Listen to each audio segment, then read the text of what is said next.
لله رب العالمين والصلاة والسلام على سيد الأنبياء والمرسلين أما بعد فأعوذ بالله من الشيطان الرجيم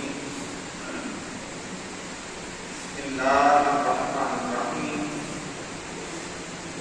لقد كان لكم في رسول الله أسوة حسنة وقال الله تبارك وتعالى في مقام آخر فالذين آمنوا به وعزروه ونصروه واتبعوا النور الذي أنزل معه أولئك هم المفلحون صدق الله مولانا العظيم. معزز محترم جناب محمد بلال صاحب، معزز محترم جناب کریم نواز صاحب، vice chairman staff support and welfare ایسوسی ایشن، جناب عامر جاوید صاحب، جنرل سیکرٹری آف دی ایسوسی ایشن، خواتین و حضرات، السلام علیکم ورحمۃ اللہ وبرکاتہ۔ میں آپ سب خواتین و حضرات کو اور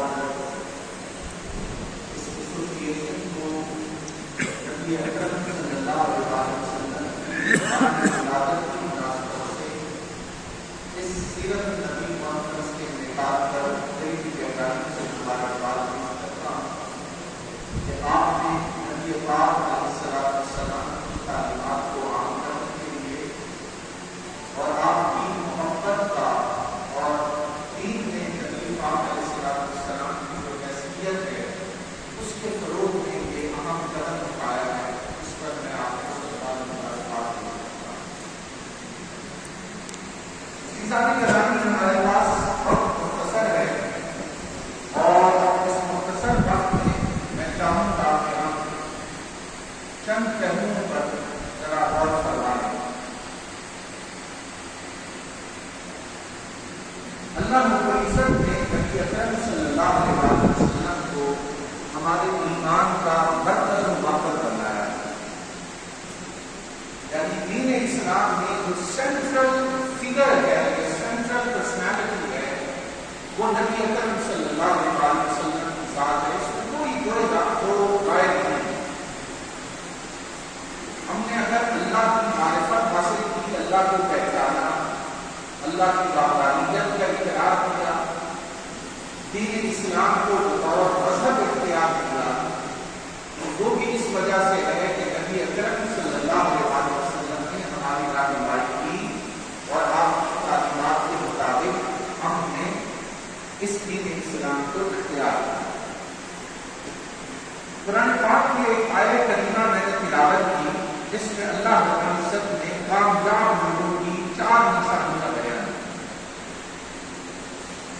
فرمایا فالذین آمنوا بہ، کامیاب لوگ اللہ کی نظر میں وہ ہیں جو نبی پاک پر ایمان لے آئے، وعزروہ، ان کی تعظیم و توقیر کرے، ونصروہ، اور وہ پیغام جو وہ نبی پاک صلی اللہ علیہ وسلم لے کر آئے اس میں ان کی مدد اور معاونت کرے، واتبعوا النور الذی انزل معہ اولئک هم المفلحون، اور اس نور کی پیروی کرے جو حضرت محمد مصطفیٰ صلی اللہ علیہ وسلم پر نازل ہوا، یعنی قرآن پاک۔ یہ 4 چیزوں کا ذکر کیا اور اس کے بعد فرمایا کہ انہی لوگ کامیاب ہوں گے جو نبی پاک پر ایمان لائیں گے۔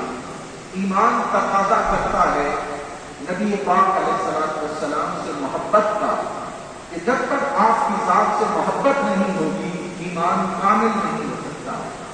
اور بے شمار آیات اور احادیث قرآن کی اس حوالے سے موجود ہیں جس میں اللہ رب العزت نے ہمیں کہا ہے کہ اپنے والدین سے بڑھ کر، اپنے رشتہ داروں سے بڑھ کر، اپنی اولاد سے بڑھ کر، اپنے خاندان سے بڑھ کر، اپنی تجارت سے بڑھ کر، اپنے سارے مال سے بڑھ کر، ہر چیز سے بڑھ کر، جب تک تمہیں اللہ اور اس کے رسول سے محبت نہ ہو جائے فتربصوا حتى يأتي الله بأمره،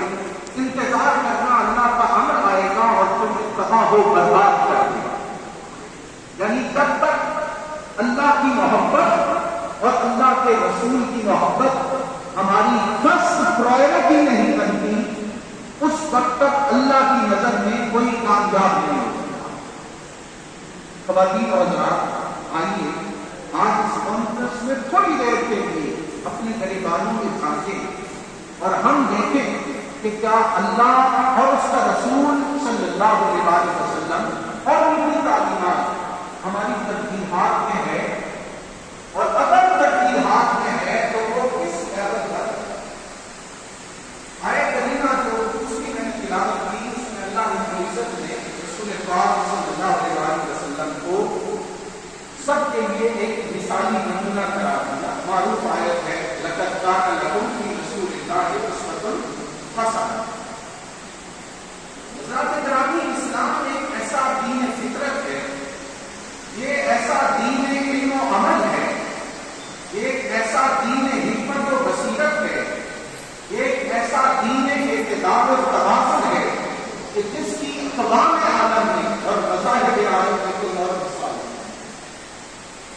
یہ ایک مسلمان کا اللہ رسول کے ایک بندے ہونے کی حیثیت سے یہ اسٹیٹمنٹ نہیں ہے بلکہ حقیقت ہے۔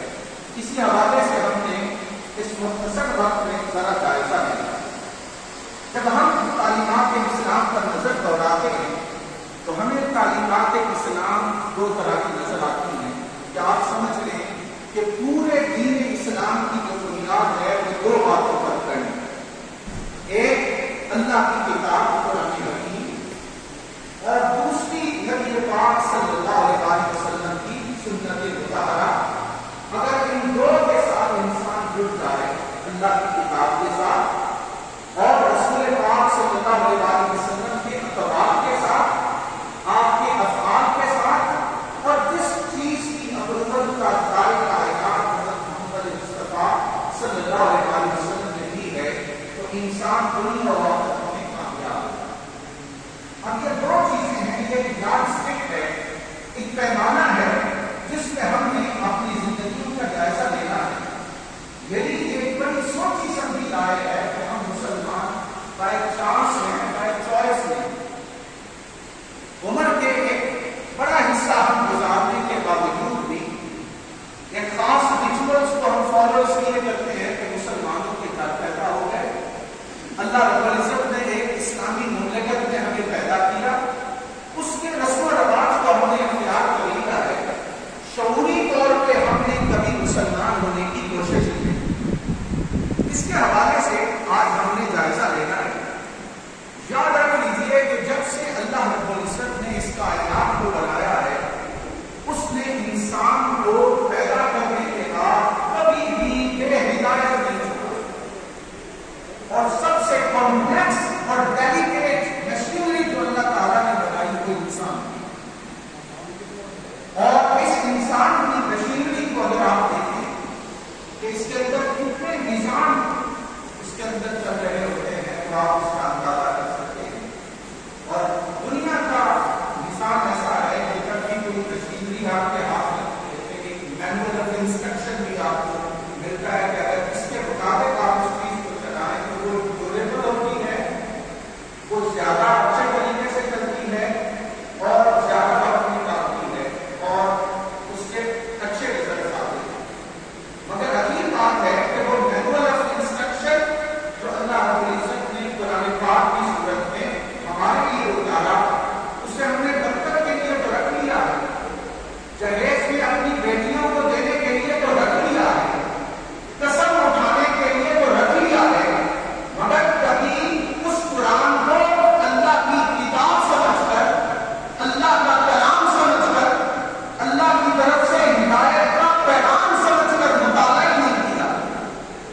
اگر کسی مولوی صاحب نے ہمیں قرآن پڑھا دیا تو ہم بس رٹی رٹائی تلاوت کر لیتے ہیں، ثواب کی خاطر کتنا ثواب مل جائے گا۔ سوچنا ہوگا کہ وہ قرآن عملی طور پہ ہماری زندگیوں میں کتنا، ایک سوال ہے جو میں آپ کے سامنے چھوڑے جا رہا ہوں۔ دوسری اہم بات جو میں نے عرض کی کہ اللہ نے کبھی بھی انسانیت کو بے ہدایت نہیں چھوڑا۔ اللہ رب العزت فرماتے ہیں کہ فَإِمَّا يَأْتِيَنَّكُم مِّنِّي هُدًى فَمَن تَبِعَ هُدَايَ فَلَا خَوْفٌ عَلَيْهِمْ وَلَا هُمْ يَحْزَنُونَ۔ سورہ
اس لیے نہیں کہ میں ان کا امتی ہوں، اس لیے نہیں کہ میں محمد رسول اللہ کا کلمہ پڑھنے والا ہوں، تاریخ عالم کی ساری کتابیں پڑھا ہوئی تھی، اتنی امپریسو، اتنی ملٹی ڈائمینشنل شخصیت آپ لوگوں کو کائنات میں نظر نہیں آئی سوائے رسول اللہ صلی اللہ علیہ وسلم۔